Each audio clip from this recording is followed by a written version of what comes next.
లో కూడా హైడ్రా తెస్తానంటున్నారు కదా, మొట్టమొదటి శ్రీశైలం దగ్గరే చేయాలేమో. శ్రీశైలం శ్రీ బ్రహ్మరామ మల్లికార్జున స్వామి వారి దేవస్థానం ప్రాంగణంలోనే ఏనుగుల చెరువు ఉంది. ఆ చెరువులో నిర్మాణాలు చేపట్టడం మీద హైకోర్టు ఆగ్రహం వ్యక్తం చేస్తే అభ్యంతరం తెలిపింది.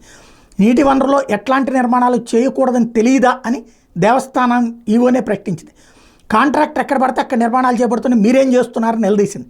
కాంట్రాక్టర్కి ఇలా అనుమతులు ఇచ్చారంటే దీని వెనక అధికారులు హస్తం ఉన్నట్టే కదా అంది. వ్యవహారంలో పూర్తి వివరాలతో మెరుగైన అఫిడవిట్ దాఖలు చేస్తామని ప్రభుత్వ ప్రత్యేక న్యాయవాది సింగమనేని ప్రణతి కోవడంతో ధర్మాసనం సెప్టెంబర్ 18వ తేదీకి విచారణ వాయిదా వేసింది. ఇందులో ప్రధానమైనది ఏంటంటే ఏనుగుల చెరువుకు చెందిన 9 ఎకరాల్లో 2 ఎకరాలను సుబ్రహ్మణ్యేశ్వర స్వామి దేవస్థానం ఇతర నిర్మాణాలు సుందరీకరణ పనుల్ని 2016లో చంద్రబాబు ప్రభుత్వం బీబీ టెక్నోక్రాఫ్ట్స్ ప్రైవేట్ లిమిటెడ్ కంపెనీకి అప్పగించింది. ఇందుకు సంబంధించి అప్పటి ఈవో జారీ చేసిన ప్రొసీడింగ్స్ను సవాల్ చేస్తూ అఖిల భారత వీరశైవ ధార్మిక ఆగమ పరిషత్ తెలంగాణ జంగమ సమాజం 2020లో హైకోర్టులో పిల్లేశారు.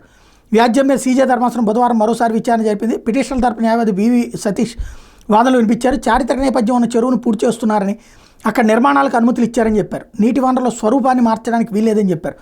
ప్రభుత్వం తరపున స్పెషల్ జీపీ ప్రణతి స్పందిస్తూ ఇప్పటికే ఈ వ్యవహారంలో కౌంటర్ దాఖలు చేశాం, మరిన్ని వివరాలతో మెరుగైనటువంటి చేస్తామని ప్రకటించారు.